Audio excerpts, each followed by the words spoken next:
How do we pursue all our dreams with only 24 hours in a day? How do we learn to love ourselves despite all of our flaws? How do we strive to be better when perfection can't really be attained? Hello, madams! It's your internet atis again, answering your questions and figuring out our own answers as we go along. I am Rizza LANA-SEBASTIan. I am Bernos. And you're listening to the Bootcamp for Grown-Ups in Progress, Camp Confidence. Hello, everybody, and welcome back to the Bootcamp for Grown-Ups in Progress, Camp Confidence!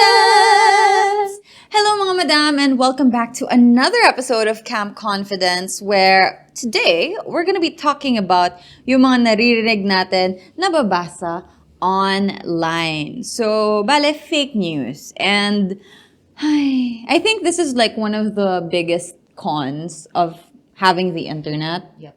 It's definitely a great thing. Pero at the same time, madam, grabe yung dissemination ng wrong information. Anong experience mo na, I guess, significant with fake news? With fake news, definitely, madalas kasi, I don't want to generalize, pero usually, yung mga lolo at lola natin na nasa Facebook ang nabibiktima ng mga ganito. Alam mo yung tipong mga, si ganito ay patay na, o kaya si ganito ay alien, mga ganon, or mga amphibian, mga ganon.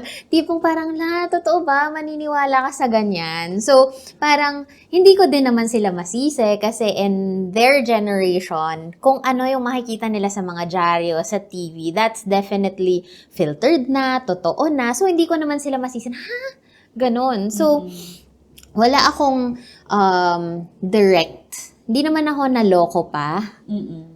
Buti. Thank you, universe. Sa fake news. Pero I think it's also a very good discussion kung paano ba natin ma-prevent yan, ano yung mga signs na fake yung news, and paano ba natin siya ma-verify. Ikaw ba, madam? May personal ka? I think hindi naman ako yung naloko ng fake news, but I would often encounter it sa FYP ko sa Ayin Pero Tagalog. Because on TikTok, you have your For You page. That's like your news feed. Tapos, iba-iba kasi yung laman ng For You page ng iba't ibang tao. So, it just so happens na yung audience ng Ayin Pero Tagalog, which is my educational page, ay ibang-iba dun sa personal account ko. And I noticed na grabe yung misinformation doon. Na parang, shucks, ito pala yung napapanood ng ibang tao. And now, you kind of empathize with other people, why they think the way they do. Kasi iba din yung nakikita nila. And dun ko na-realize na sometimes people have good intentions, but their access to news or their access to information is so watered down na hindi makontrol kung ano yung tama. Walang regulation, kumbaga. And it's such a big problem because paano tayo magkakasundo as a society if yung pinanggagalingan natin ng information ay magkakaiba at magkakasalungat? So that's a big problem talaga for sure. Pero ano ba yung mga telltale signs, madam, na you think it's fake news or misinformation to, ganon? Ano yung mga pwedeng ma-watch out ng mga madams natin out there na, fake news to?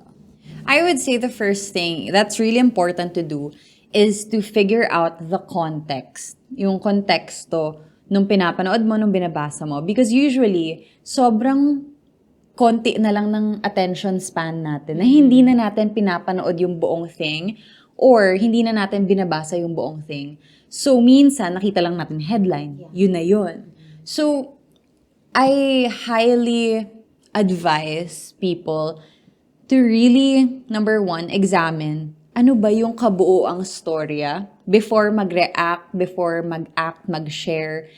Tignan mo muna, okay, ano ba yung pinupunto? And sino ba yung nagsulat? Sino yung nag-release ng balita?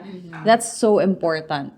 Kasi, again, wala tayong regulation sa internet. So, kailangan alam natin, okay, reputable ba yung body of journalism that released this. Kasi baka mamaya xyz.com.ph siya. Gano'n na parang, how do you, parang, paano mo paniniwalaan yung website na hindi ganon reputable? Like, especially, we have to be smarter. I know we are all smarter than that. Na, I think, ang tips is to always verify kung saan galing, check yung website kung tama ba. Kasi baka mamaya ibang Invento website, lang. invento website, or ang dami kasing mga satire, ngayon That's true. Na, sadly, maraming mga gumagawa nun for the views, for the clicks. Alam mo yung mga clickbaits na mga, si ganito, ganyan, ganito yung ginawa, blah, blah, blah.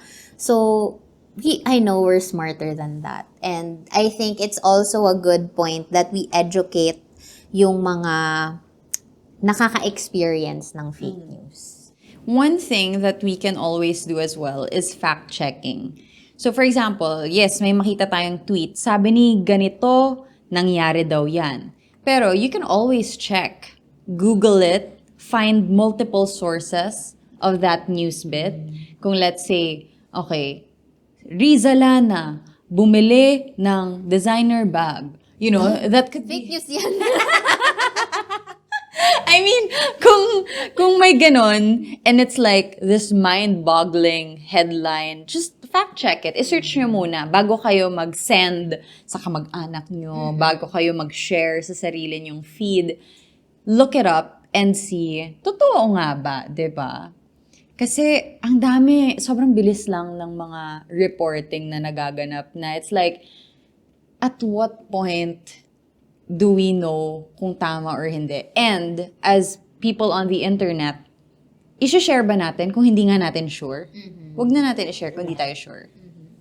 Ikaw ba, madam, personally, I'd like to ask as the Ian Bernos of internet, na ano ka ba nun? Na biktima ka? Na ikaw mismo yung fake news, gano'n? Na parang, hindi totoo yan, gano'n. Hindi gano'n bang instance? Hindi naman fake news, but out of context. Yung halimbawa may sinabi ako or may tinweet ako. And then it would be taken out of context. Tapos magiging headline siya. Tapos mapapaikli siya lalo. Tapos mapapaikli siya lalo. To the point na nawala yung meaning ng sinabi ko. For, especially during the elections, nangyari yan, ilang beses nangyari yan.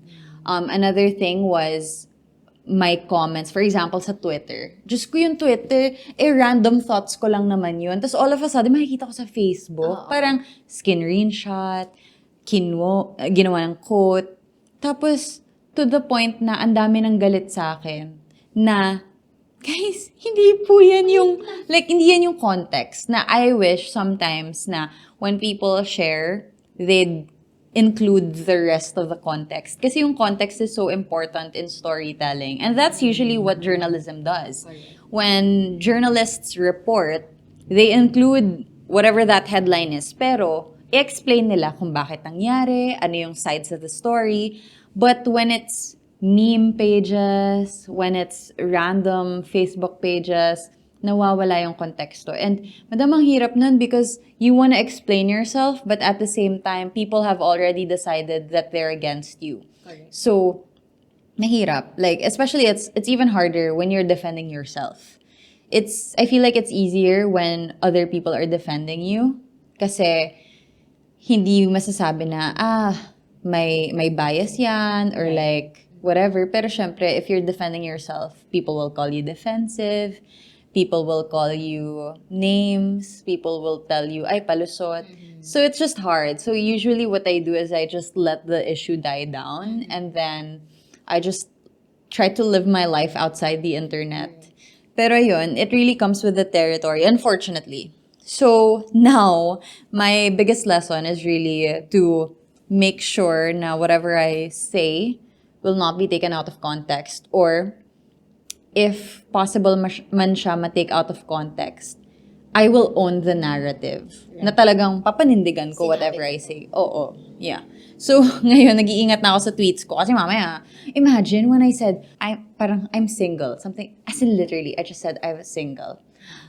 Dami ng, oh my gosh. Sa Twitter lang yun eh. It wasn't even on Instagram or Facebook. It wasn't, and to me, I treat Twitter like a very small space. So I thought it was a small space. I was wrong. Obviously, I was wrong. And it was a hard lesson to learn. But at the end of the day, that's the internet. Whatever you post, it lives on. Correct. So, Think before you click or type. or type or post. Or post. So yeah. Have you ever experienced that? Maybe with your brands or like anything like that? In terms of fake news, in fairness naman wala.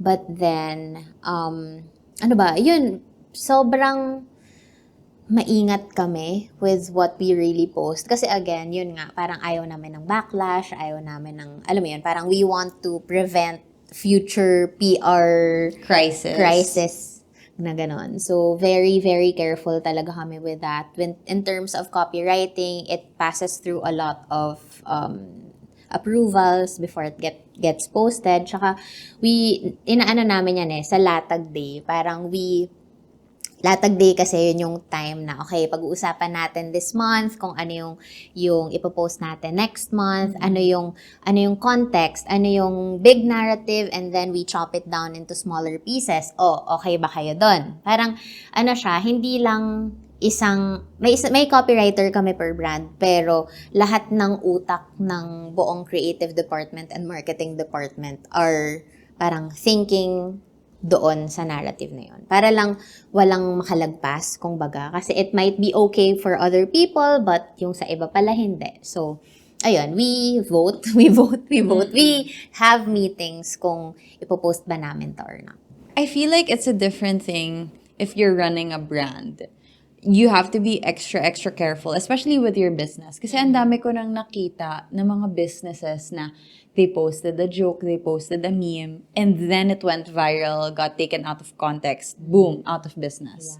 Yeah. Diba? It's so crazy what that can do. So I really feel like media literacy is so important, especially for business owners. Correct. Sobra. Lagi ko ring nire-reiterate yan sa lahat ng mga brand owners that would ask me, ganyan, na how would I really take care of my brand, ganyan. So, ang lagi kong sinasabi is, if eto bang pinost mo would live for 100 years, will you be proud of it? Will you be proud of it? Pag April Fools ba, naniniwala ka ba? Hindi, chinecheck ko talaga agad. Kasi minsan nakakalimutan ko na April 1, tas kung ano-ano nababasa ko na April 1. Oh, so, ganon. Wow, I saw this one, nakakatawa. You know Pop Flex Active? No. It's an activewear brand made by Blogilates, who is a popular influencer. Tawang-tawa lang ako because naniwala ako. Ano?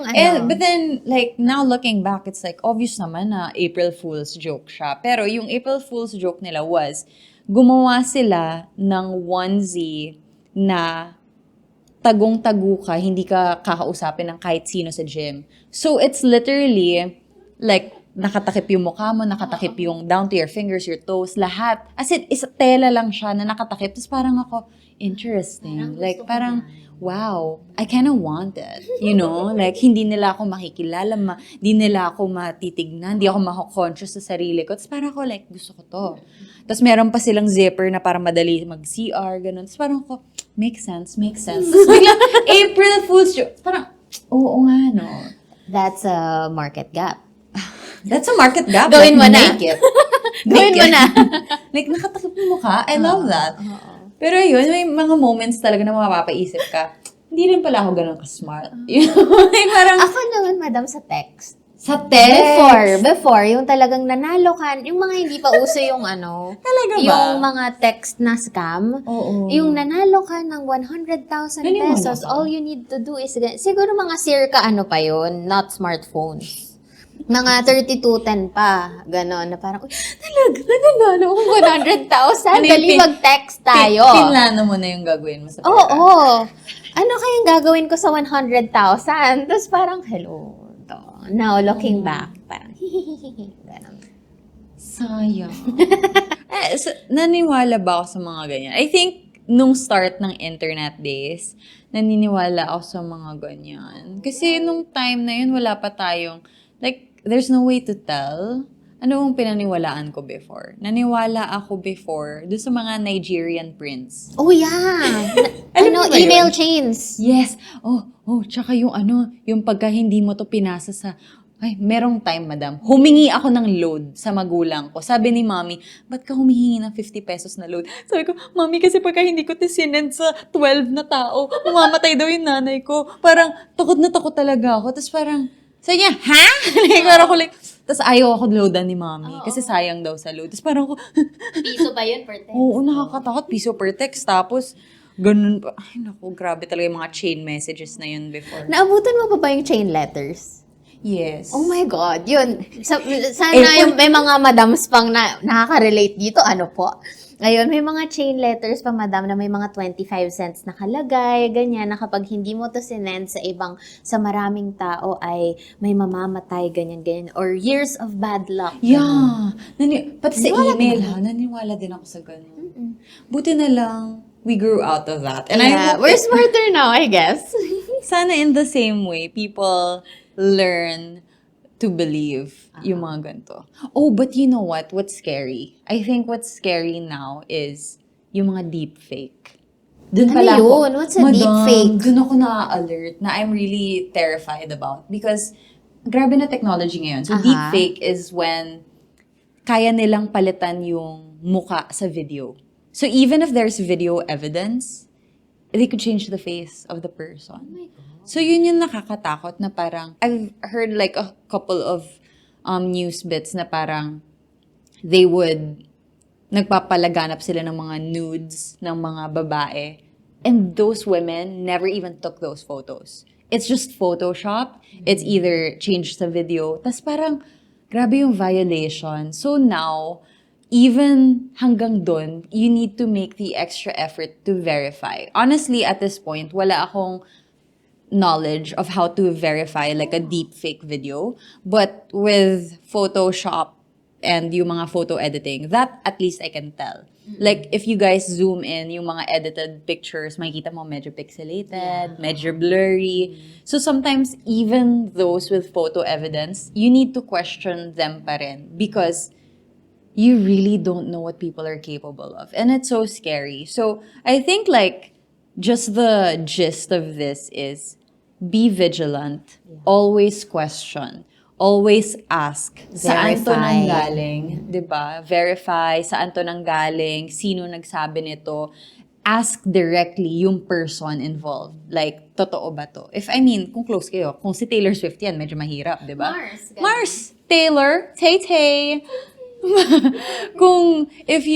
If it's somebody na you can verify with, if somebody you know, like, hintayin mo na manggaling dun sa tao, yung confirmation. This is why also, at the time of the recording, it's May 2, hindi pa rin ako naniniwala sa mga allegations sa breakup ni Taylor Swift kasi gusto ko manggaling sa kanya.